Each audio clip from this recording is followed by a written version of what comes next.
তাহলে আমাদের literary classics এর হচ্ছে আরেকটা সেশনে সবাইকে স্বাগতম। মূলত হচ্ছে লিটারেরি ক্লাসিক্স 9।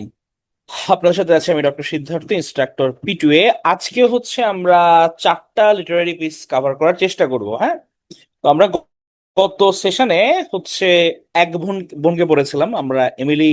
আমরা পড়েছিলাম, কাকে পড়েছিলাম, কোন ব্রন্টেকে পড়েছিলাম আমরা গত সেশনে? কোন ব্রন্টেকে পড়েছিলাম আমরা? শার্লট ব্রন্টেকে পড়েছিলাম, হ্যাঁ। আজকে হচ্ছে গিয়ে আমরা পড়বো হচ্ছে এমিলি ব্রন্টের একটা রাইটিংস, যার নাম হচ্ছে উদারিং হাইটস।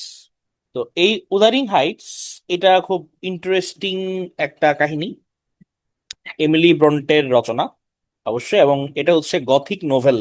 হ্যাঁ, গথিক বলতে আমরা কি বলেছিলাম যে একটু আমার এখানে একটা গা ছমছম একটা ব্যাপার থাকবে, ভৌতিক একটা ব্যাপার থাকবে। এটা হচ্ছে গথিক নভেল।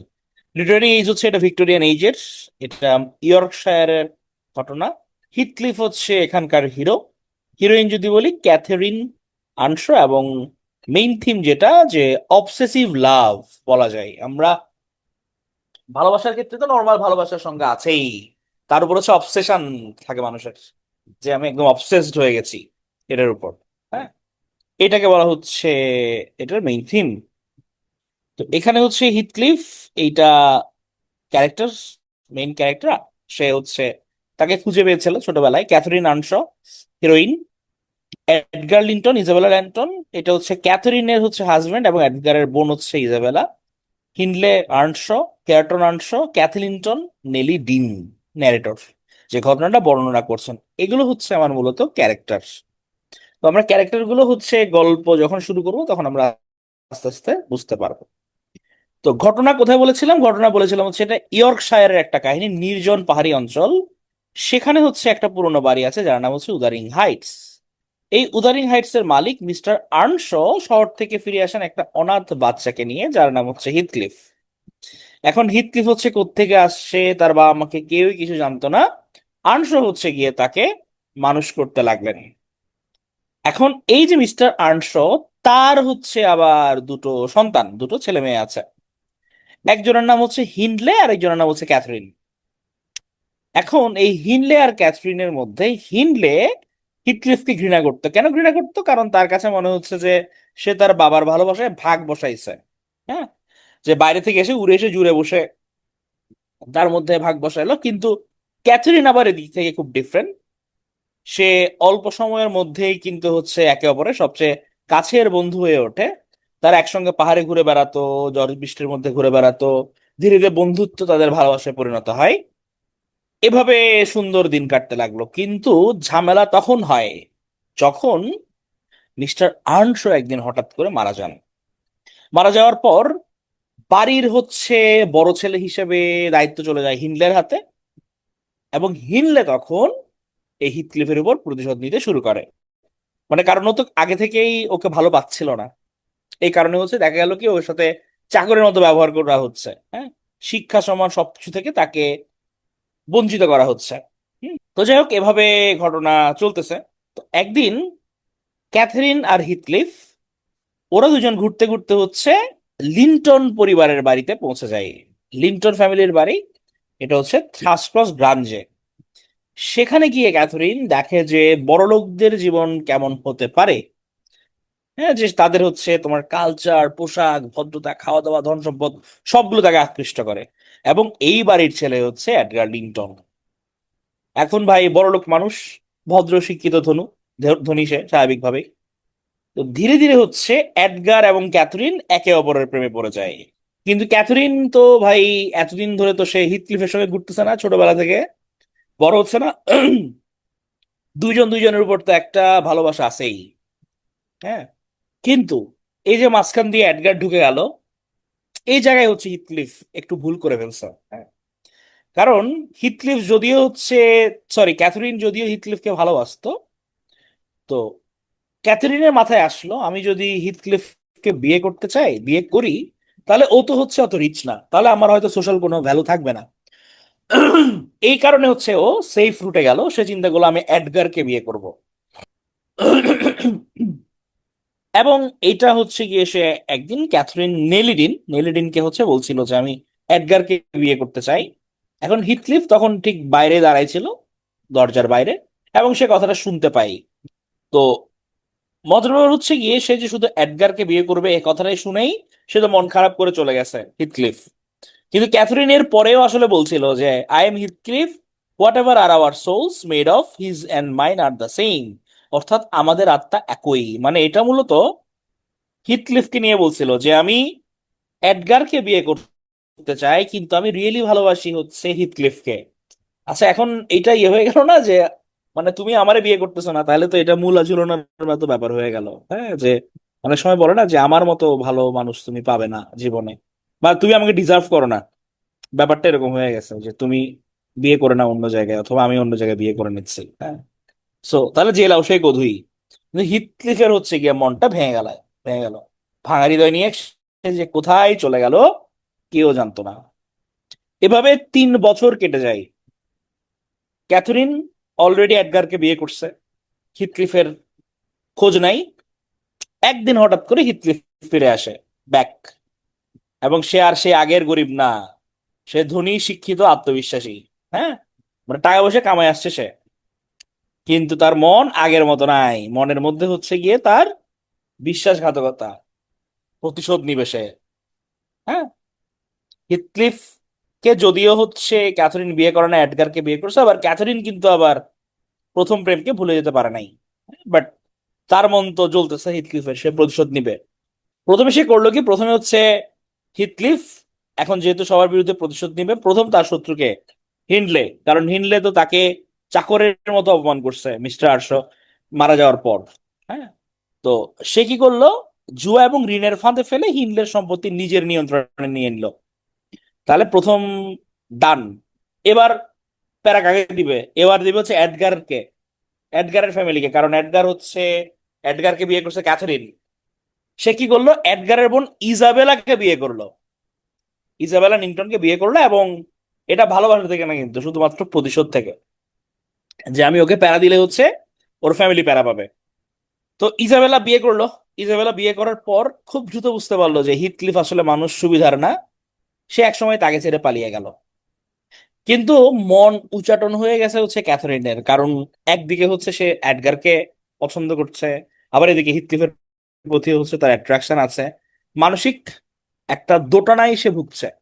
একসময় যেটা হয় যে তার একটা কন্যা সন্তান হয়, তার নাম হচ্ছে ক্যাথি লিন্টন। এরপর ক্যাথরিন মারা যায়। হুম। তো ক্যাথরিন যখন মারা যায়, সেটা হচ্ছে গিয়ে তার একদম মানে একদম মেইন পয়েন্ট উপন্যাসের। হিথক্লিফ হচ্ছে ক্যাথরিনের মৃতদেহের পাশে দাঁড়িয়ে চিৎকার করে কাঁদতে থাকে, এবং সে বলে যে be with me always, take any form, drive me mad. মানে যে কোনো রূপে ফিরে এসো, কিন্তু আমাকে ছেড়ে যেও না। কারণ তোমার হিথক্লিফের কিন্তু যত অ্যাফেকশন বলো, অবসেশন বলো, সবগুলো কিন্তু ক্যাথরিনকে কেন্দ্র করেই। তো ক্যাথরিন যখন চলে গেছে, তার তার মানে আর মানসিক তার কোনো শান্তি নাই আর কি, একটা দৈন্যতা ক্রিয়েট হয়েছে তার মাথায়। প্রতিশোধ আরো চেপে বসছে। এবং দেখা গেল কি তার পুরো জীবনটাই এরকম একটা ঘৃণা বিদ্বেষ নিয়ে অতিবাহিত হতে লাগছে। এবং তাদের সেকেন্ড জেনারেশন চলে আসছে, অর্থাৎ তোমার ধরো ক্যাথরিনটন বড় হয়ে গেছে। হ্যাঁ, ওদিকে হচ্ছে তোমার আনশ ফ্যামিলির, হ্যাঁ অর্থাৎ হিনলের ছেলেমেয়েরা বড় হয়ে গেছে। তবুও তার মাথার মধ্যে প্রতিশোধ রয়ে গেছে, নিজের রাগ সে ঝাড়তে থাকলো। হ্যাঁ, তার শিকার হয়েছে হেয়ারটন, আনশ, ক্যাথলিনটন, লিন্টন, হিথক্লিফ, এগুলো সব কিন্তু সেকেন্ড জেনারেশন। ওরা সেকেন্ড জেনারেশন অসুস্থ হয়ে মারা গেছে, ওকে মেরে ফেলছে টেলছে, ব্যাপারটা এরকম না, মারা গেছে। তবে যেটা, যে একটা চেঞ্জ আস্তে আস্তে আসতে থাকে, যে এখানে আবার হচ্ছে তোমার ক্যাথি আবার হচ্ছে এই যে হেয়ারটন, এই দুইটার মধ্যে আবার রিলেশন হওয়া শুরু করে, যেখানে হিথলি এবং ক্যাথরিন ওদের মিলন হয় নাই, অবসেশন ছিল, বাট তারা মিলতে পারে নাই। সেখানে ক্যাথি আবার হেয়ারটন কিন্তু খুব সুন্দরভাবে হচ্ছে তাদের মধ্যে ম্যাচ হয়ে গেছে। এবং বয়সকালে যখন হিথক্লিফের আরো বয়স হয়ে যায়, তখন তার আচরণ আরো অদ্ভুত হয়ে যায়। সে ক্যাথরিনের উপস্থিতি অনুভব করা শুরু করে, সে অনেকখানি শান্ত হয়ে যায়।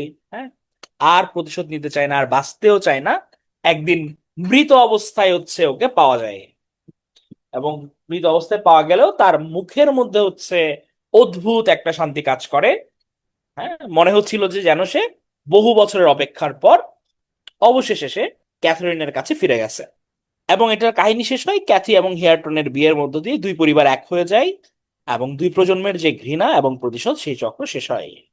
তাহলে এভাবে হচ্ছে আমাদের খুব ইন্টারেস্টিং কাহিনী হচ্ছে তোমার উদারিং হাইটস। তাহলে গল্পটা কি, লং কাহিনী শর্ট, যে আমার এই যে আমাদের হিথক্লিফ, তাকে হচ্ছে আসলে আহ, অনাথ অবস্থায়, তাকে এতিম অবস্থায় তাকে বাড়িতে নিয়ে আসা হয় উদারিং হাইটসে। সেখানে থাকতো দুই ভাই বোন মূলত, মানে যে ভদ্রলোক নিয়ে আসছে তার, একজন হিনলে, একজন হচ্ছে তোমার ক্যাথরিন। হ্যাঁ? তো ক্যাথরিন হচ্ছে গিয়ে পছন্দ করতো তাকে। তো তারা যদিও একসাথে বড় হতে থাকে, বাট ক্যাথরিন বিয়ে করে হচ্ছে এডগার লিন্টনকে। এটাতে হিথক্লিফ আবার মনে কষ্ট পায়। 3 বছরের জন্য হিথক্লিফ হচ্ছে গিয়ে ভ্যানিশ হয়ে যায়। সে টাকা পয়সা কামাই, ইনকাম করে আসে। এবার সে প্রতিশোধ নিবে। এখন প্রতিশোধ নেয়ার জন্য হচ্ছে সে প্রথমে হিনলেকে হচ্ছে তোমার জুয়ায় সর্বশান্ত করে ফেলে। এরপর সে এডগারের বোন ইজাবেলা লিন্টনকে বিয়ে করে। বিয়ে করার পর হচ্ছে গিয়ে তার জীবনও ধ্বংস করে, পরে ইজাবেলা চলে যায় তার থেকে। পরে দেখা যায় যে ক্যাথরিন হচ্ছে মানসিক দৈন্যতায় ভুগছে, যে সে তো হিথক্লিফকেও ভুলতে পারে না, একসময় সে মারা যায়। তার মেয়ের নাম হচ্ছে ক্যাথি। পরে সেকেন্ড জেনারেশন আসে, সেকেন্ড জেনারেশনের উপরও তার মন খুব ক্ষুণ্ণ, সে তাদের উপরও রাগ ঝাড়ে। তবে যেটা হয় যে তোমার এই যে ক্যাথি হেয়ারটন এরা একে অপরকে ভালোবাসতো, তবে তাদের ভালোবাসা হচ্ছে গিয়ে ওদের মতো ব্যর্থ ছিল না। হ্যাঁ, ওরা একে অপরকে বিয়ে করে, এবং শেষকালে এসে হিথক্লিফের হচ্ছে মনের পরিবর্তন হয়। সে যখন মারা যায় তখন তার মুখের মধ্যে অদ্ভুত প্রশান্তি মানুষজন খুঁজে পায়, কারণ মনে হচ্ছিল যে হয়তো সে খুবই হ্যাপি, কারণ সে শেষ পর্যন্ত ক্যাথরিনের কাছে ফিরে যেতে পেরেছে। হ্যাঁ, এটা হচ্ছে ব্যাপার। সেকেন্ড জেনারেশন হচ্ছে তোমার 3জন জাস্ট ক্যারেক্টার, এটাই মনে রাখবো। এখানের মধ্যে হচ্ছে ক্যাথি আর হেয়ারটনটা মনে রাখো। হেয়ারটন হচ্ছে তোমার হিনলের হচ্ছে সন, হেয়ারটন সন অফ হিনলে, কাজিন ম্যারেজ হয়েছে আর কি। হ্যাঁ, ক্যাথি ক্যাথরিনের। বোঝা গেছে এতটুক? ক্লিয়ার গল্পটা? বোঝা গেছে হোপফুলি। ওকে। আচ্ছা, কিন্তু তোমাদের অ্যাটেন্ডেন্স দেখে আমার ম্যাচটা কিন্তু চরমে, কি অবস্থা! আমার মনে হয় যে 2-1 দিন রেকর্ড টেকর্ড না দিলে তখন হচ্ছে একটু টনক নড়বে। দাঁড়াও, তোমরা যারা রেগুলার সেশন অ্যাটেন্ড করো তোমরা তো করতেছই, আমি 2-1 দিন সুন্দর করে রেকর্ড দিব না, তারপর যেগুলো ফাঁকিবাজ গ্রুপ, তারপর তাদের ইয়ে হবে, তারপর টনক নড়বে। আচ্ছা, এবার চলো আমরা হচ্ছে কোটেশন দেখে এখান থেকে কিছু। Whatever our souls are made of, his and mine are the same. হ্যাঁ, ওই যে ক্যাথরিন বলতেছিল যে আমি ওকে বিয়ে করলেও যে আমাদের আত্মা একই, হিথক্লিফকে বলতেছিল, হ্যাঁ, নেলিডিনের কাছে, আত্মা একই উপাদানে গঠিত। ওটাই করবো দেবাশিস, 2-1 দিন এই কাজটা করে দেখবো। Be with me always, take any form, drive me mad. এটা হচ্ছে হিথক্লিফ। কনটেক্সট হচ্ছে ক্যাথরিনের ডেথের পর। মিনিং হচ্ছে যে কোনো রূপে ফিরে আসো, কিন্তু আমাকে ছেড়ে যেও না। ওই যে যখন মরার পর যে বলছিল সে, treachery and violence are spears pointed at both end. মানে আমরা দুই দিকেই পয়েন্টেড জিনিস দেখি না, যে এদিকেও আঘাত হয় এদিকেও আঘাত হয়। তো এমিলি ব্রন্টের মূলত এটা রাইটারের কথা, যে প্রতারণা সহিংসতা শেষ পর্যন্ত নিজের দিকেও আঘাত হানে। হ্যাঁ, মানে কাউকে যখন আমি প্রতিশোধ নিতে চাই তখন কিন্তু আমার নিজের মেন্টাল পিস তো নষ্ট হয়ে যায়। ওই জিনিসটা এখানে বুঝাইছে। তাহলে এই হচ্ছে আমাদের উদারিং হাইটস। হ্যাঁ, এবার আমরা পড়বো লিও টলস্টয়ের হচ্ছে আরেকটা বিখ্যাত রাইট আপ। দেখে বলো তো, লিও টলস্টয় বললে তোমাদের মাথায় কি আসে? লিটারেচার অনেকে পড়ো নাই আমি জানি, তবুও জিজ্ঞেস করলাম যে লিও টলস্টয় বলতে মাথায় আসে এরকম দুই একটা রাইটিং এর নাম বলো তো আমাকে। War and peace, very good. War and peace, Anna Karenina, তোমরা বরাবর বলছো ওয়ার এন্ড পিস। তাহলে লিও টলস্টয় আমরা এইটা একটু দেখি। তাহলে হচ্ছে লিও টলস্টয়, এটাকে আমরা হিস্টোরিক নভেলও বলতে পারি, আবার এপিকও বলা যায়। লিটারেরি যদি রিয়ালিজমের, এটা আবার কনফিউজ হয়ে যাবা, রাখা দরকার নাই। সেটিংস হচ্ছে এটা রাশিয়ার, রাশিয়ার হচ্ছে তোমার ডিউরিং নেপোলিয়ন ওয়ার্স। নেপোলিক যখন নেপোলিয়ন অ্যাটাক করছে তখন রাশিয়াতে এই ঘটনাটা নিয়ে এই কাহিনী। তো নেপোলিয়ন তো হচ্ছে ফরাসি, হচ্ছে তোমার বীর ছিল। তো নেপোলিয়ন যখন হচ্ছে তোমার রাশিয়া অ্যাটাক করে তখনকার ঘটনা নিয়ে আসলে এটা মূলত রচিত। এখানে হিরোর নাম হচ্ছে পিয়েরে বেজুকভ, আর হিরোইন হচ্ছে নাতাশা রোস্তোভা। মেইন থিম যেটা, যে জীবনের উদ্দেশ্য কি এটা খুঁজে বের করা, search for meaning in life. Hero Pierre আর হচ্ছে হিরোইন হচ্ছে নাতাশা। ক্যারেক্টার্স, ক্যারেক্টার হচ্ছে গিয়ে যে আমার পিয়েরে বেজুকভ সে হচ্ছে হিরো, নাতাশা হিরোইন। এখানে হচ্ছে আমার রাশিয়ান নোভেলম্যানের নাম হচ্ছে প্রিন্স আন্দ্রে ভলকনস্কি। হ্যাঁ, যেহেতু রাশিয়ার নাম একটু কঠিন। ফ্রেঞ্চ এম্পায়ার হচ্ছে নেপোলিয়ন, নেপোলিয়ন বোনাপার্ট। রাশিয়ান জেনারেলের নাম হচ্ছে কুদুজভ। নিকোলাই রোস্তভ হচ্ছে নাতাশার ভাই। হেলেন কুরাগিন হচ্ছে পিয়েরের ওয়াইফ। আর আনাতোল কুরাগিন সে হচ্ছে সিডিউসার, সিডিউস করে সে। হ্যাঁ, যে ভালোবাসে না কিন্তু সে সিডিউস করে। তো এখানে হচ্ছে তিনজন, এই প্রথম তিনজন হচ্ছে তোমার মেইন ক্যারেক্টার। হ্যাঁ, পিয়েরে, নাতাশা আর আন্দ্রেই। এদের লাইফ, এদের লাইফের গল্প আমরা দেখব। তাহলে এটা শুরুতে হচ্ছে আমি চলে যাব একদম 19 শতকে। হ্যাঁ, যে তখন ইউরোপে মোটামুটি হচ্ছে গিয়ে তোমার নেপোলিয়ন বোনাপার্টের কুখ্যাতি চারিদিকে ছড়াই পড়ছে। এবং ফ্রান্সের এই সম্রাট তোমার একের পর এক দেশ বিজয় করে চলতেছেন। এবার তার টার্গেট হচ্ছে রাশিয়া। এবং এই যখন পলিটিক্যাল যে টার্মোয়েল, যুদ্ধ, এই টাইমটাতেই এ ওয়ার এন্ড পিসে টলস্টয় কয়েকটা রুশ পরিবারের গল্প এখানে তুলে ধরে।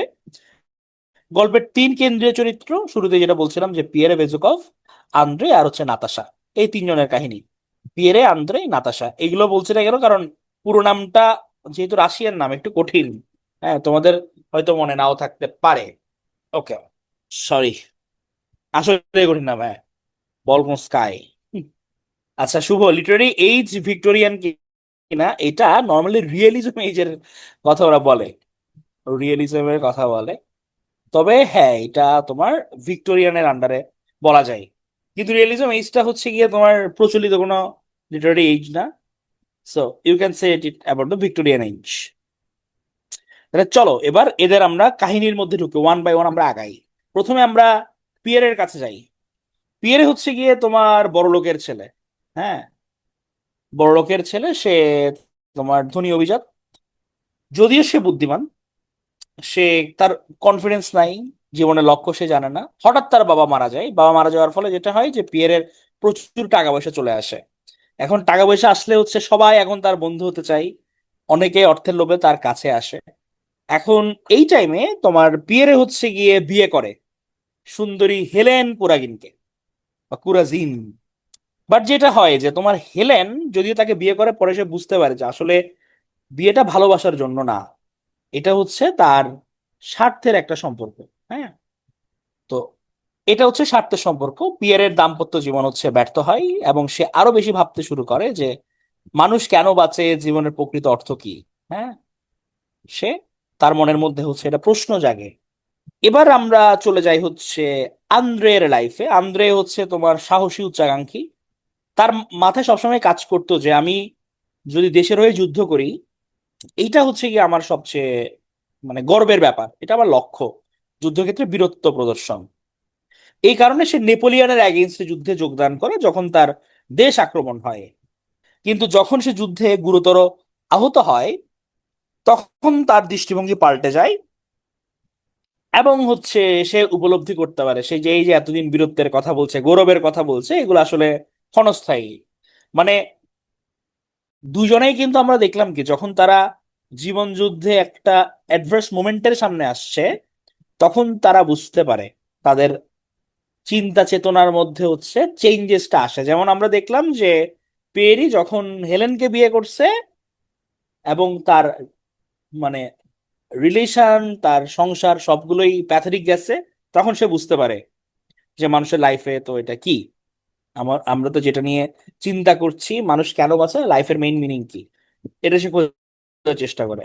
আন্দ্রেই তার লাইফের গোলই ছিল হচ্ছে গিয়ে তোমার সে যুদ্ধে অ্যাটেন্ড করবে, গৌরব পদক খ্যাতি। কিন্তু সে বুঝতে পারে যে না, এসবও ক্ষণস্থায়ী। এরপর আর কে আছে, আরেকটা কোন ক্যারেক্টার আছে, আরেকটা বাকি, দেখি বলো, নাম বলো। আরেকটা কোন character? Third? Natasha, very good, Natasha বাকি আছে। তাহলে নাতাশা, রোস্তভা।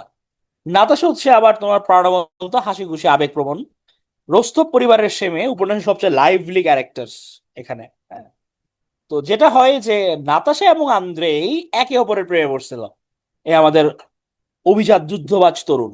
তাদের বিয়ের সিদ্ধান্ত হয়, সবকিছুই হ্যাপি এন্ডিং এর দিকে আগাচ্ছিল।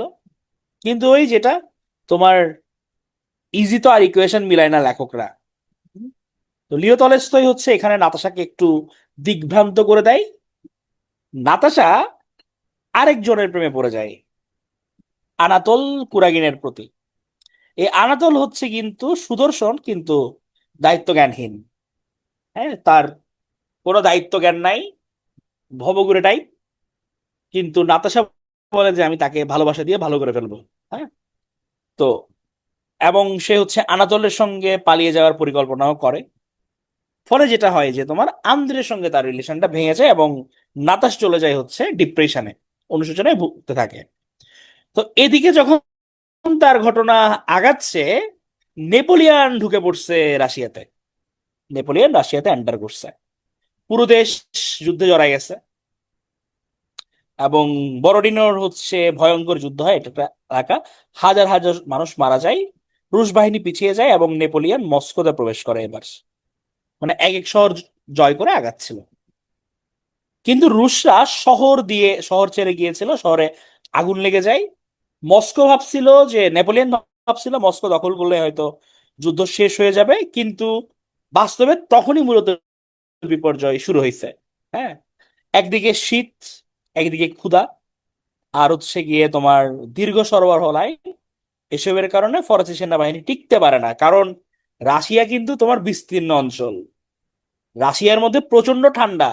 এবং রাশিয়ার এই ঠান্ডার কারণে কিন্তু তোমার ধরা খাইছিল, আমাদের হিটলার। আচ্ছা, তোমার হচ্ছে, তোমরা মারামারি করিও না, মাইন, নাইলা, দেবাশিস, আমরা যেটা করার করবো, সেশনে মনোযোগ দাও। হ্যাঁ। তো তোমার হিটলারও পিছু হটছিল, কিন্তু ফরাসিদের সাথেও সেম হয়েছে।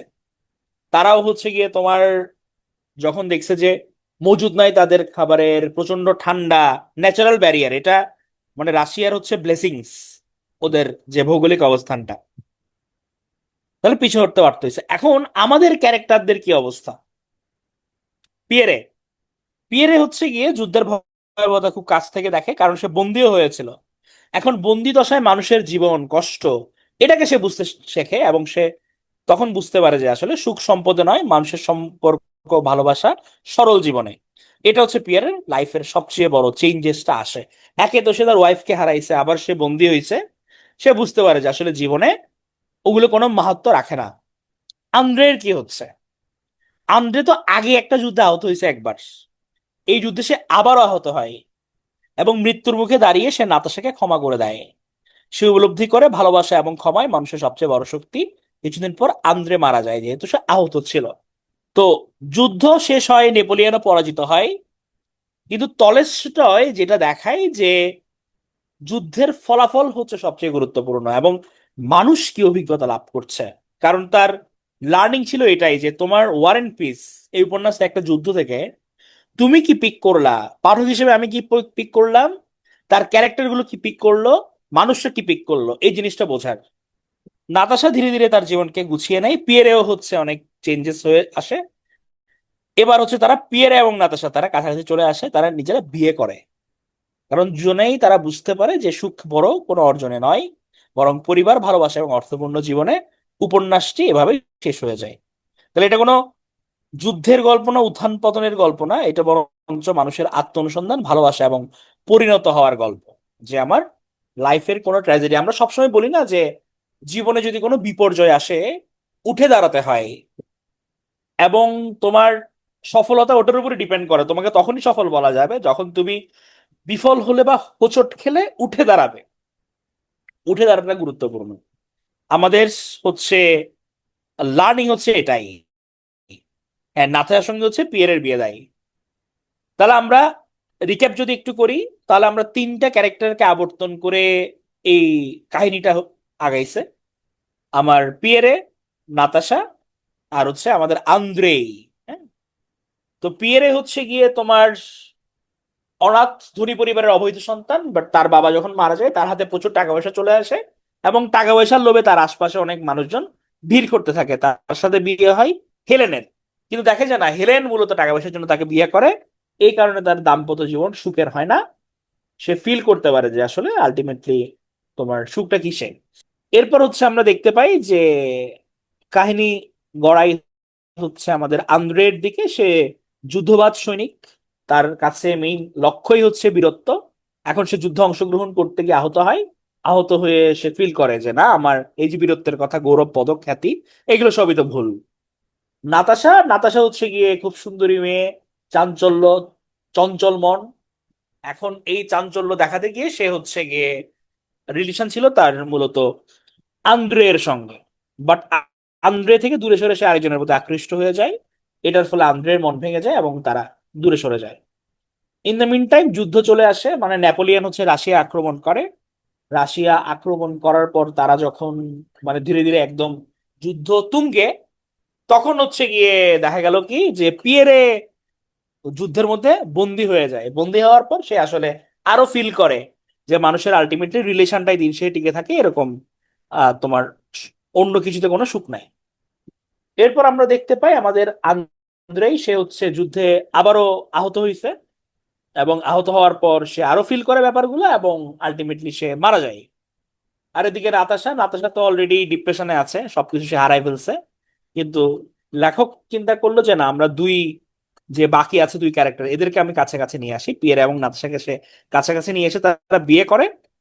এবং এটার মধ্যে দিয়ে মূলত লিও টলস্টয় দেখানোর চেষ্টা করে যে মানুষ একটা ট্র্যাজেডির মধ্য দিয়ে যায়, এখান থেকে মানুষের লার্নিং কি, এটা হচ্ছে সবচেয়ে ইম্পর্টেন্ট। মানুষের যে সেলফ রিয়েলাইজেশন, ভালোবাসা পরিণত হওয়ার গল্প, এটা দিয়ে হচ্ছে কাহিনী শেষ হয়ে যায়। সাদ হেলেন হচ্ছে কি, হেলেনকে তো সে ডিভোর্স করে দিছে। হ্যাঁ, আনাতোল আছে আনাতোলের জায়গায়, মানে ওখানের মধ্যে হচ্ছে ওদের তোমার ব্রেকআপ দেখায় ফেলে আর কি, পরে আর এটা মিলন হয় না।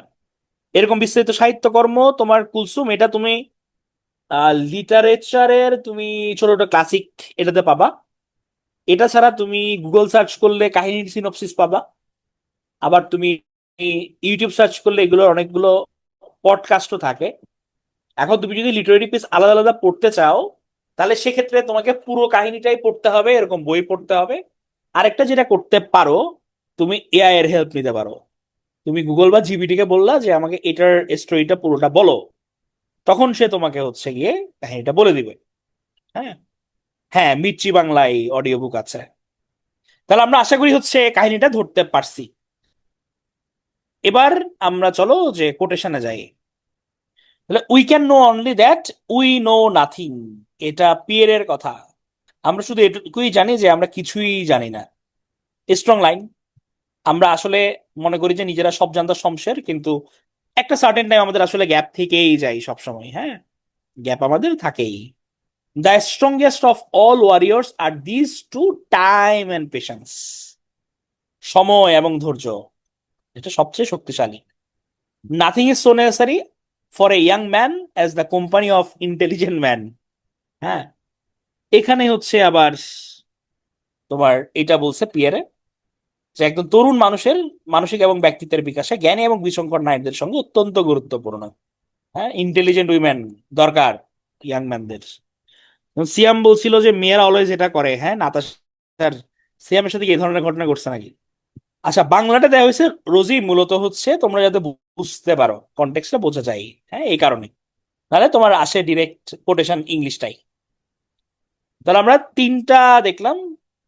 আমরা দেখলাম হচ্ছে we can know only that we know nothing, the strongest of all warriors are this two, time and patience, আর nothing is so necessary for a young man as the company of intelligent women. তাহলে war and পিসও done. আজকে যেহেতু 15 minute late শুরু হইলো, একটু সময় হয়তো বেশি নিতে হবে আর কি। সরি ফর দ্যাট, আমি এক্সট্রিমলি সরি। এবার আসি হচ্ছে আমরা ডক্টরস ডিলেমা। ডক্টরস ডিলেমাতে খুব মজার একটা গল্প। এবং এখানে মোটামুটি জর্জ বার্নার্ড শ, উনি তো খুব কট্টর মানুষ ছিলেন। উনি লিটারালি ডাক্তারদের এখানে ধুয়ে দিছেন কঠিন ভাবে।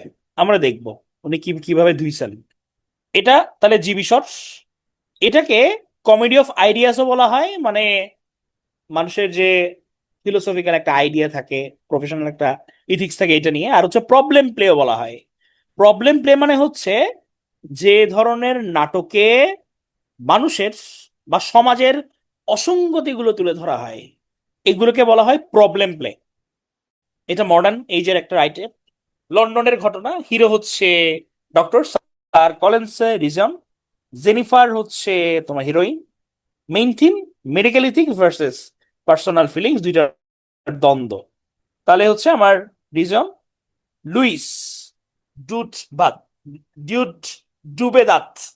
কঠিন মানে, এটা যখন আমি প্রথম পড়ছিলাম আমি এটা উচ্চারণ করছিলাম হচ্ছে, মানে দেখে মনে হচ্ছিল যে দুধে ভাত এরকম কিছু বোঝাচ্ছে। হ্যাঁ, ডিউব ডাট কিছু, হ্যাঁ কঠিন উচ্চারণ। এখানে আমরা লুইস জেনিফার এটা মনে রাখি। তোমার ব্লেকিন শপ, সে হচ্ছে ডক্টর আরেকজন, poor but honest doctor. Patrick Cullen, এটা হচ্ছে wise senior physician. Cutler Walpole, সে সার্জন। এবং ডক্টর সুজ মাচার, শোয়ার্জনেগার, এগুলো সব জার্মান, মানে কঠিন ল্যাঙ্গুয়েজ। এটা হচ্ছে George Bernard Shaw, GB Shaw, GB Shaw. চলো এবার আমরা গল্পটা শুরু করি, খুব ইন্টারেস্টিং গল্প, ডক্টরস ডিলেমা। তাহলে গল্প শুরু হচ্ছে স্যার কোলেন্সকে রিজন নিয়ে। উনি ডক্টর, উনি হচ্ছে তোমার টিবির একটা ট্রিটমেন্ট আবিষ্কার করছে, ভ্যাকসিন। চিকিৎসা পদ্ধতি অত্যন্ত কার্যকর, বাট ঝামেলা হচ্ছে গিয়ে যে তোমার ওনার সাপ্লাই লিমিটেড। উনি একসঙ্গে খুব অল্প সংখ্যক রোগীকে চিকিৎসা দিতে পারেন, মানে ভ্যাকসিন লিমিটেড আছে, সবাইকে বাঁচানো সম্ভব না। এই কারণে হচ্ছে তাকে বেছে নিতে হবে যে কাকে টিকা উনি দিবে, কাকে উনি দিবে না, কারণ যেহেতু সাপ্লাই লিমিটেড। এই সময় তার কাছে এক তরুণী আসে, তার নাম হচ্ছে জেনিফার। জেনিফার তার স্বামীকে বাঁচাতে চায়। তার স্বামীর নাম হচ্ছে লুইস, যে হচ্ছে একটা অসাধারণ প্রতিভাবান শিল্পী কিন্তু টিবিতে আক্রান্ত। এখন হচ্ছে জেনিফার হচ্ছে তার স্বামীর প্রশংসায় পঞ্চমুখ, এসে ডাক্তারের কাছে খুব প্রশংসা করতেছে যে আমার স্বামীর মতো মানুষই হয় না।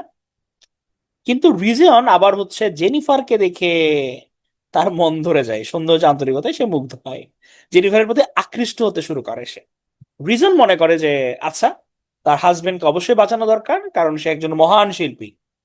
কিন্তু কিছুদিন পরে যেটা হয়, সে জানতে পারে যে তার হাজবেন্ড আসলে বাটপার, মিথ্যাবাদী, প্রতারক, ঋণ খেলাপি, দায়িত্ব জ্ঞানহীন। সে নিজের বন্ধুদের ঠকিয়েছে, কিন্তু ওয়াইফ কিন্তু তার আবার ভালোবাসায় অন্ধ। এদিকে আরেকটা রোগী ছিল যার নাম হচ্ছে ডক্টর ব্ল্যাকিন শপ। উনি তোমার খুবই অনেস্ট, টাকা পয়সা তেমন নাই, কিন্তু আবার সমাজেও খুব পরিচিত না, রিয়েল ভালো মানুষ ডক্টর ব্ল্যাকিন শপ। এখন তার হচ্ছে গিয়ে রিজিয়নের মনে কঠিন ভাবে নৈতিক সংকটে সে পড়ে। একদিকে তো ওই দুধে ভাত, প্রতিমা শিল্পে নৈতিকভাবে দুর্বল। অন্যদিকে হচ্ছে তোমার ব্ল্যাক ইন শপ, সৎ মানুষ যার অসাধারণ প্রতিভা নেই। এখন কাকে বাঁচানো উচিত, একজন শিল্পীকে নাকি একজন ভালো মানুষকে? তোমরা বলো, তোমরা কি করতা, কাকে বাঁচাইতা? কাকে বাঁচাইতা? কাকে বাঁচানো দরকার? ভালো মানুষকে, ডক্টরকে? আচ্ছা, পিওর সোলকে, গুড, তুমি তো পিওর সোলের কথাই বলছো, ভেরি গুড। তাহলে তোমাদের কথাই শুনবে সে নিশ্চয়ই। এদিকে রিজিয়নের হচ্ছে তোমার আবার ব্যক্তিগত অনুভূতিও আছে, সে জেনিফারকে ভালোবেসে ফেলছে। এবং ডিপ ইনসাইড সে চিন্তা করছে যদি জেনিফারের হাজবেন্ড মারা যায়, তাহলে জেনিফারের সঙ্গে তার একটা কিছু হওয়ার একটা চান্স আছে, তাই না? জেনিফার হয়তো তার একদিন কাছে আসবে। হ্যাঁ, এখন তোমার, তুমি ডক্টর, তোমার মনের মধ্যে যদি এরকম পার্সোনাল কামনা বাসনার জায়গাও চলে আসে, তখন তো কিন্তু তোমার একটা ডিসিশনকে প্রভাবিত করে। অবশ্যই যেটা দেখা যায় যে রিজিয়ন, এই যে দুধে ভাত, তাকে হচ্ছে গিয়ে চিকিৎসা না দেওয়ার সিদ্ধান্ত নেয়, সে মারা যায়। কিন্তু যেটা হয়, সে মনে করছিল যে জেনিফারের হাজবেন্ড মারা গেলে হয়তো জেনিফার তার দিকে আকৃষ্ট হবে, কিন্তু না, সে মারা যাওয়ার পরেও তার দিকে আকৃষ্ট হয় না। সে তার স্বামীর ত্রুটিগুলো মেনে নিতে পারে না। এবং আমরা দেখতে পাই নাটকের শেষে যে হ্যাঁ, লুইস লুইস লুইসের হচ্ছে গিয়ে তোমার এটা কোটেশন আচ্ছা, এখানে লুইস লিখে দিই না, তোমরা কনফিউজড হয়ে যাবা। হচ্ছে লুইস, লুইস।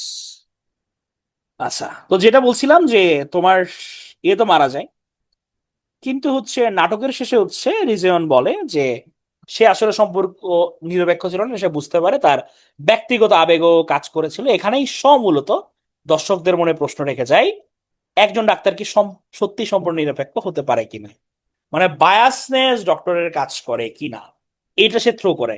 এবং এর মাধ্যমে হচ্ছে তোমার ডক্টরদের উনি আরো পচাইছে।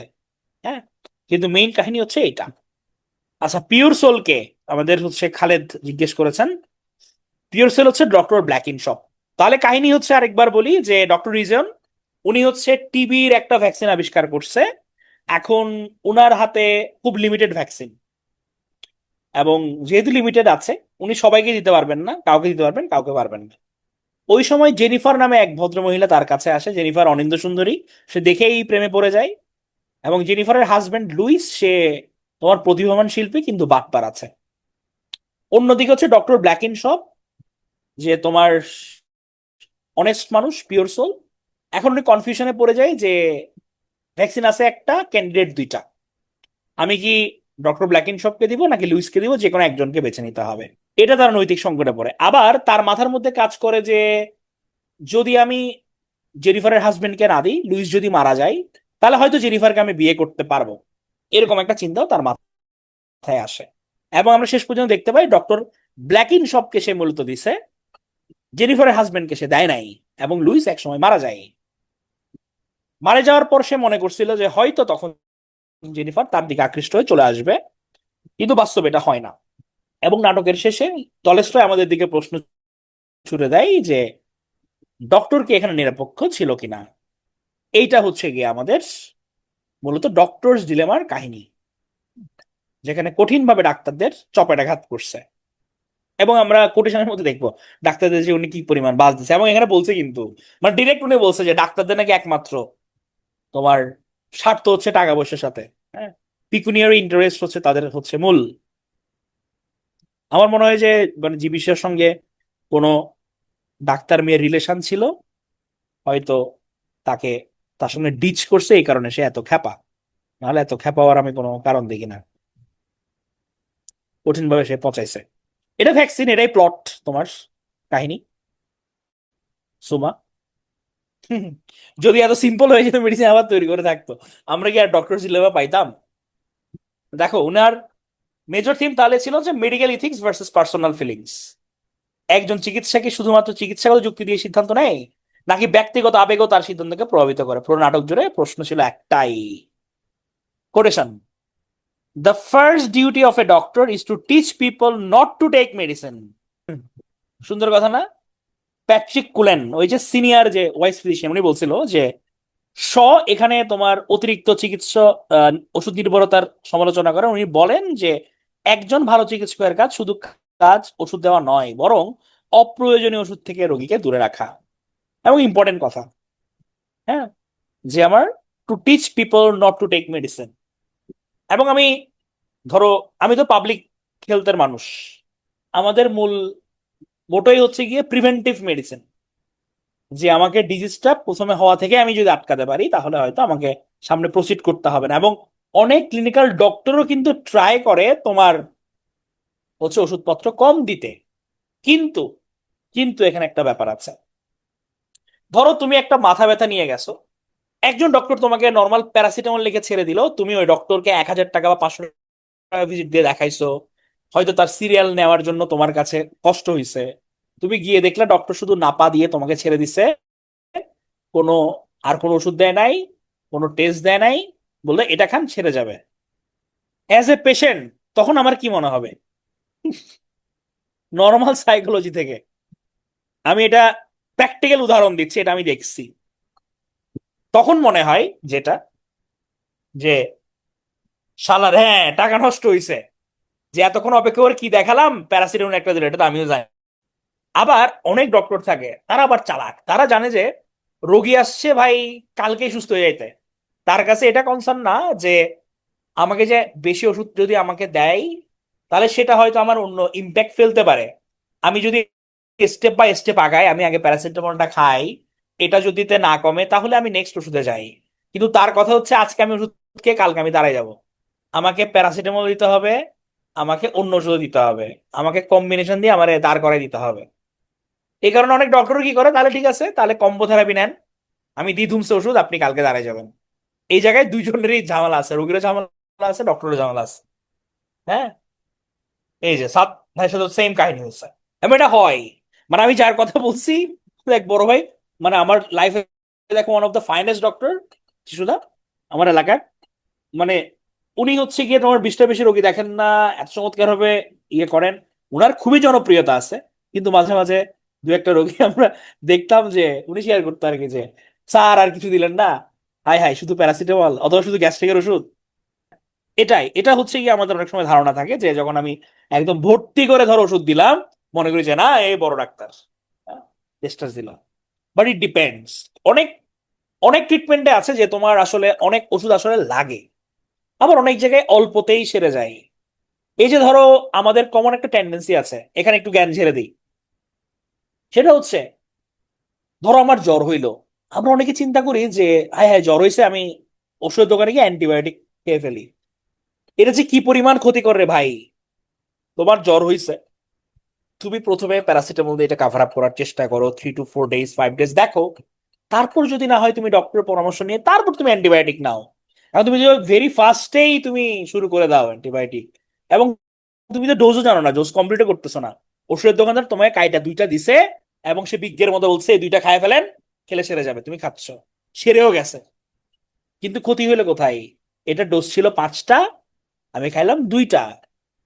তাহলে আমার দেহের মধ্যে যে আমার ব্যাকটেরিয়া গুলো মরলো, ওগুলো কি সব মরছে? মরে নাই। কারণ 5টা দিলে আমার ব্যাকটেরিয়া মরতো, খাইছি আমি 2টা, কিছু ব্যাকটেরিয়া বেঁচে রইলো। ওই ব্যাকটেরিয়া গুলো পরে চিন্তা করলো হচ্ছে গিয়ে যে হাই হাই, আমাকে তো এই ওষুধে মারা যায়, তাহলে আমাকে কি করতে হবে, আমার এই ওষুধের এগেইনস্টে আমাকে প্রতিরোধ ক্ষমতা গড়ে তুলতে হবে। এবং সে প্রতিরোধ ক্ষমতা কিন্তু ঠিকই করে তোলে, পরবর্তীতে যখন তুমি ওষুধটা খাবা ওই ব্যাকটেরিয়াটা আর মরবে না।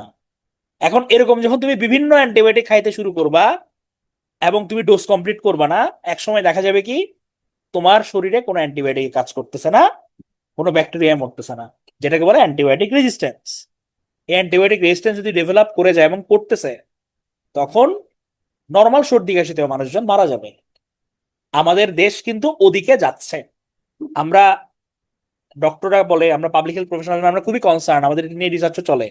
অ্যান্টিমাইক্রোবিয়াল রেজিস্ট্যান্সের কথা বলি আমরা, যে আপনারা অপ্রয়োজনীয় ওষুধ খাবেন না, অ্যান্টিবায়োটিক ডক্টরের পরামর্শ ছাড়া খাবেন না, ডোজ কমপ্লিট করবেন। বাট আমরা ওই যে ভালো বোধ করলে তো বন্ধ করে দিই। হ্যাঁ, এইটা হচ্ছে ব্যাপার। বাহ, চমৎকার।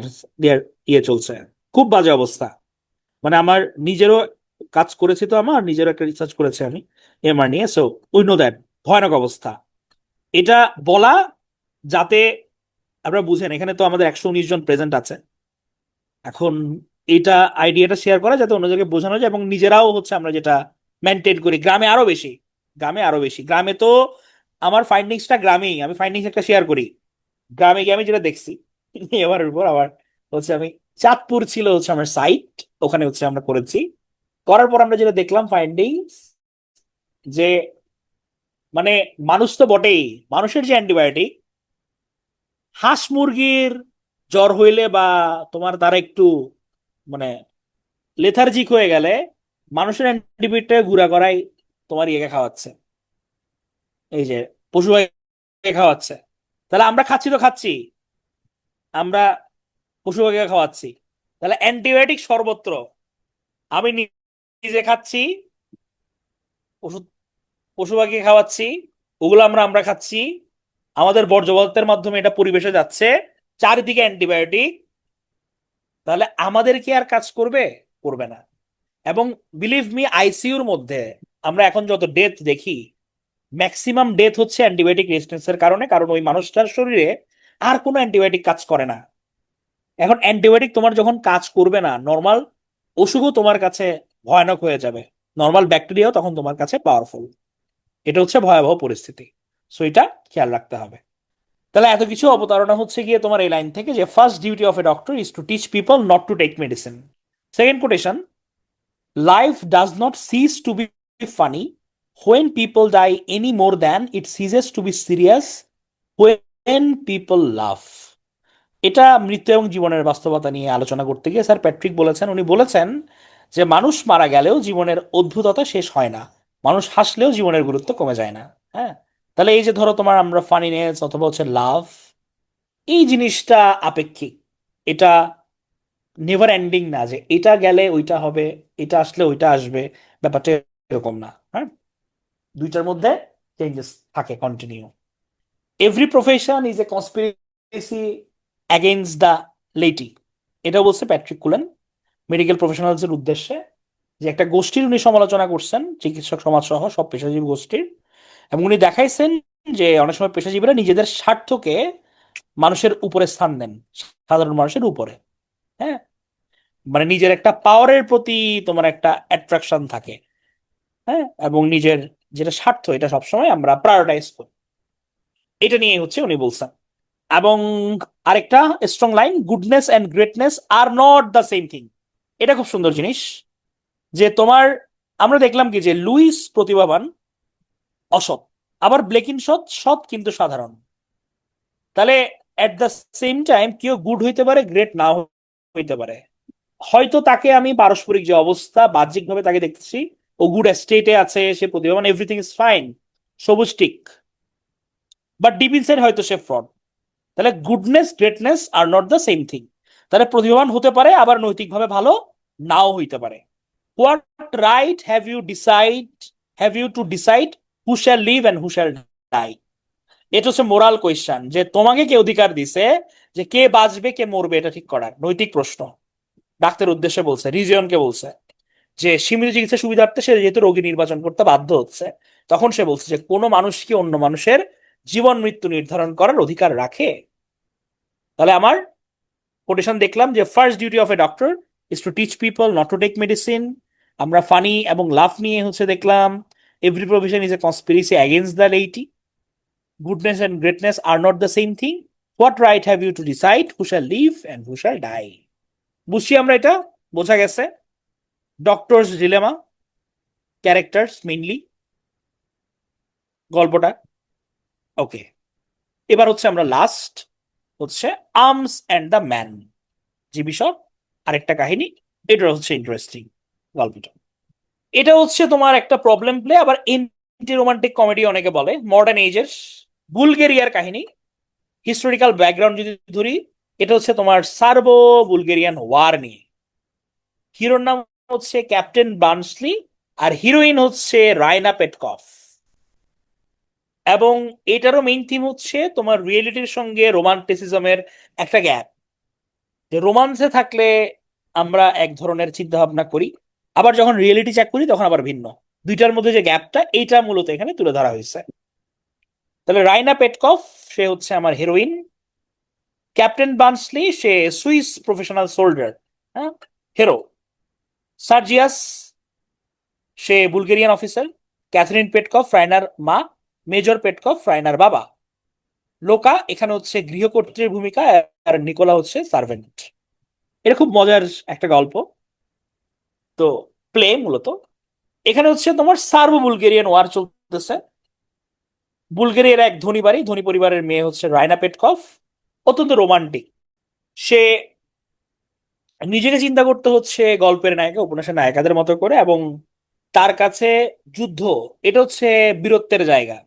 হ্যাঁ, এবং সে মনে করতো যে সৈনিক মানে নায়ক, যুদ্ধক্ষেত্রে যা হয় তা সবসময় ফেয়ার, এবং এখানে যারা ব্রেভারির পরিচয় দেয় তারা ওয়ান অফ এ কাইন্ড, বিশাল কিছু না। এটা দ্বিতীয় বিশ্বযুদ্ধের সময় না। তার বাগদত্তা হচ্ছে সার্জিয়াস সারানফ, মানে তার সাথে বিয়ে হবে। তো সার্জিয়াসের ঘটনা যেটা, সেটা হচ্ছে তোমার যুদ্ধক্ষেত্রে এক সাহসী ক্যাভালরি চার্জের মাধ্যমে সে নায়ক হিসেবে পরিচিত হয়েছিল। মানে ক্যাভালরি চার্জ মানে হচ্ছে এইটা তোমার একটা অ্যাটাক হয়েছিল, ওই অ্যাটাকের হিরো হিসেবে হচ্ছে তাকে সে পরিচিতি পাই। হ্যাঁ, এবং রায়নাও মনে করতো যে সার্জিয়াস আসলেই কিংবদন্তি নায়ক। কিন্তু সে তো বেরসিক মানুষ, এবং সবসময় সে রিয়েলিটি চেক দেয়।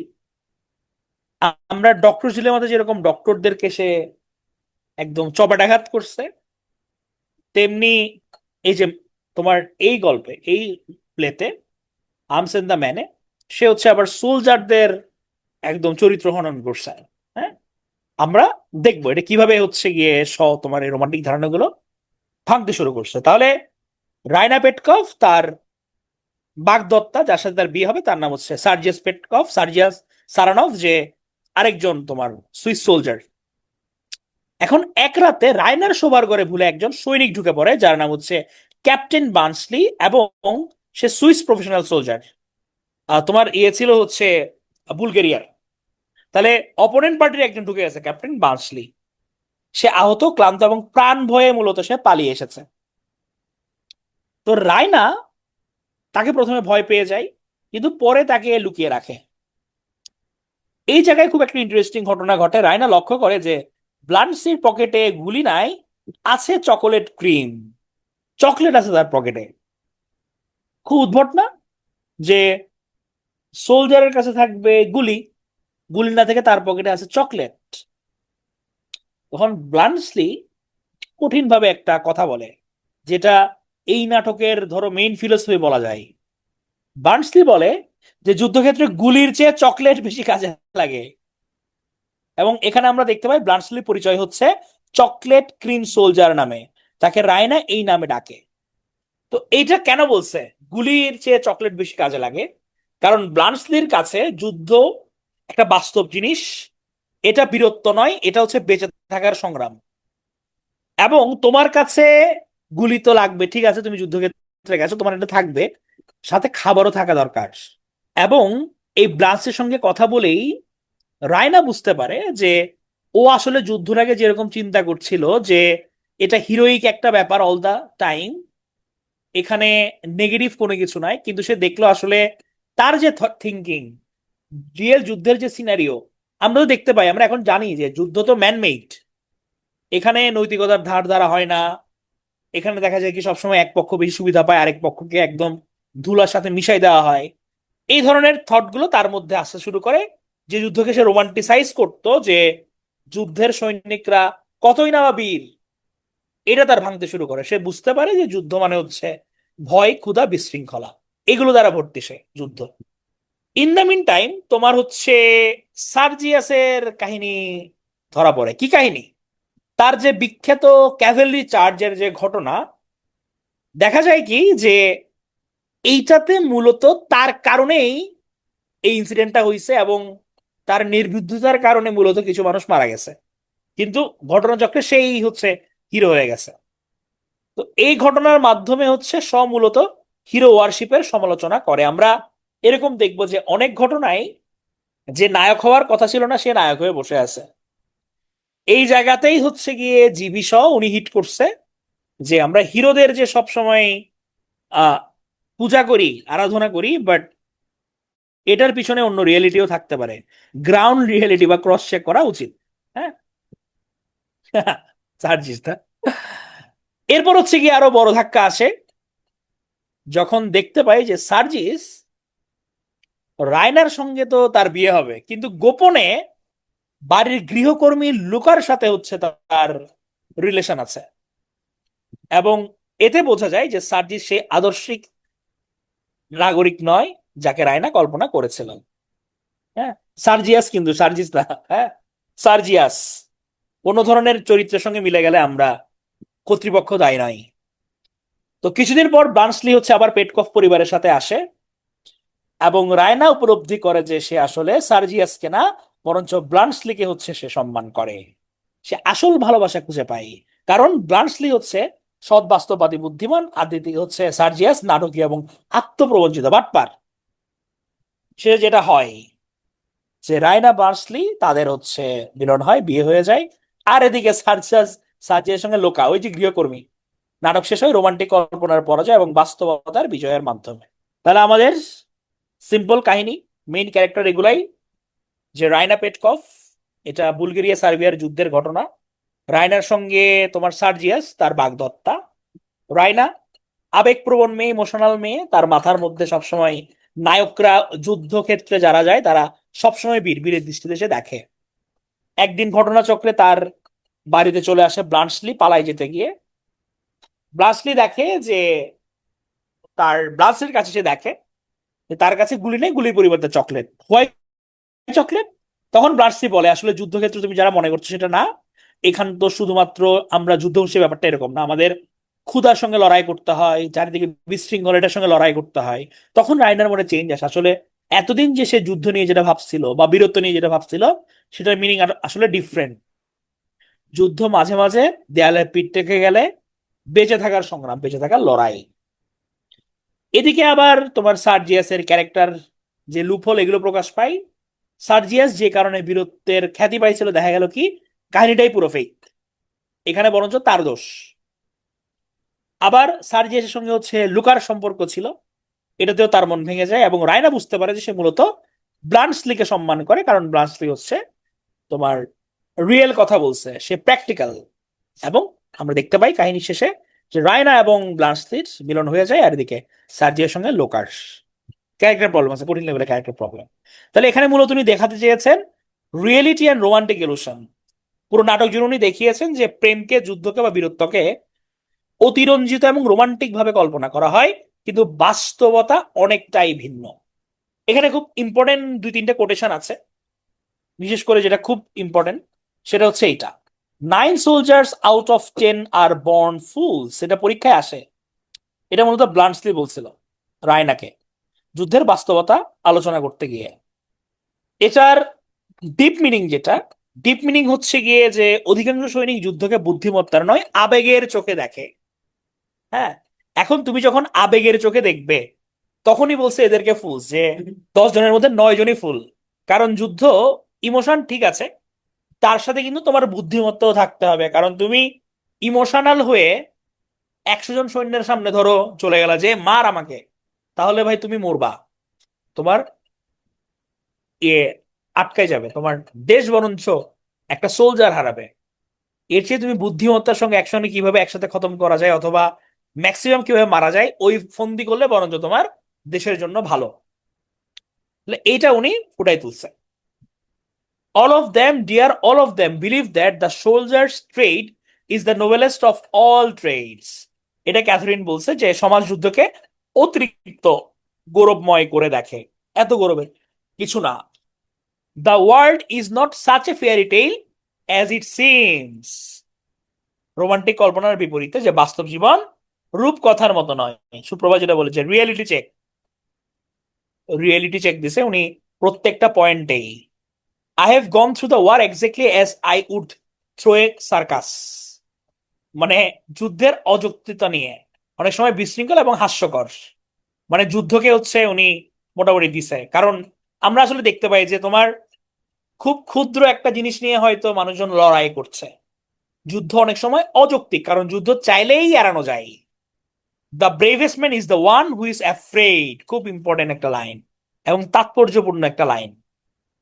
The bravest man is the one who is afraid, মানে তুমি ভয় পাচ্ছ, তোমার মনে মৃত্যু ভয় আছে, তোমার মনে শঙ্কা আছে, কিন্তু তুমি কাজটা করে যাচ্ছ, সেই হচ্ছে প্রকৃত সাহসী, যে তার কাজ করে যায় ফলের চিন্তা না করে। যে ভয় পায় কিন্তু তবুও কাজ করে সেই প্রকৃত সাহসী। তাহলে এখানে আমরা কিছু ডিপ মিনিং এর কোটেশন পেলাম। আমরা দেখলাম 9 soldiers out of 10 are born fools, ব্লান্সলির উক্তি।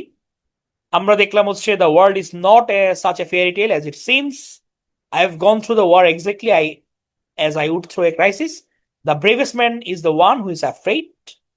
এগুলো বোঝা গেছে? এটা ক্লিয়ার? ক্লিয়ার। 7টা 24 বাজে, আমি অনেকক্ষণ সময় নিয়ে নিচ্ছি, 10 জন বের হয়ে গেছে অলরেডি। বোঝা গেছে? ক্লিয়ার? সিয়াম বলছে জি। ওকে, তাহলে যদি ক্লিয়ার হয় আমি জাস্ট কিছু প্রশ্ন ধরি, তারপর আমি ছেড়ে দিব, ডোন্ট ওরি। জাস্ট আমার ছোট কিছু প্রশ্ন উত্তর করে যাবেন। আচ্ছা, আমরা যে ক্যাথরিন, তারপর হচ্ছে হিথক্লিফ, এই ক্যারেক্টারগুলো দেখছিলাম, এটা কোথাকার ছিল? কোন লিটারি পিসের? Wuthering Heights. আচ্ছা, উদারিং হাইটস কি নভেল ছিল নাকি প্লে ছিল নাকি পয়েম? পয়েম ছিল, কি ছিল উদারিং হাইটস? এটা একটা novel. Very good. Natasha, Natasha ক্যারেক্টারটা কোথাকার ছিল? Natasha Rostova, war and peace, PDF পেয়ে যাবে। আচ্ছা, ওয়ার এন্ড পিসের, ওয়ার এন্ড পিস কে লিখছে? War and peace Leo Tolstoy লিখছে। 9 out of 10 are born fools, 9 soldiers out of 10 are born fools. কোথাকার? Arms and the man. Jennifer, Jennifer ক্যারেক্টারটা কোথাকার? Jennifer, doctor's dilemma. Very good, doctor's dilemma. Every profession is a conspiracy against the lady. কোথাকার quotation? এটাও same, doctor's ডিলেমার। Treachery and violence are spears pointed at both ends. প্রতারণা সহিংসতা নিজের দিকেও আঘাত হানে। কোথাকার? একটু কঠিন, সবার প্রথমে পড়ছি। এটা হচ্ছে উদারিং হাইটসেস। উদারিং হাইটসেস। আমরা তিনটা ক্যারেক্টার বলছিলাম, মেইন ক্যারেক্টার ওয়ার এন্ড পিসের মধ্যে। একজন ছিল পিয়েরে, একজন নাতাশা, আরেকজন কে ছিল? আন্দ্রেই। Very good, Andrei. আমরা হচ্ছে তোমার ডক্টর জেনেভার মধ্যে ডক্টর রিজিয়নকে দেখছি, লুইসকে দেখছি। আরেক যে ডক্টর যে গরিব, তার নাম কি ছিল? Option the, sir Patrick Cullen, doctor Blenkinsop, Walter কালপল, কে? Doctor Blenkinsop. Very good. আমাদের আর্মস এন্ড দ্য ম্যান, হিরোর নাম কি? আর্মস এন্ড দ্য ম্যানে ক্যাপ্টেন ব্লান্টসলি। Very good. তাহলে আমার গল্পটি ফুরলো, নোটে গাছটি মরলো।